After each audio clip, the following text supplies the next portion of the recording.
Welcome back to another technical deep dive here in the debug zone.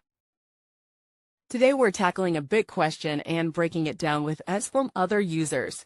Hopefully this clears up some misconceptions and helps you get the answer you need. So buckle up, stay a little curious, and let's jump right in.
And that's a wrap.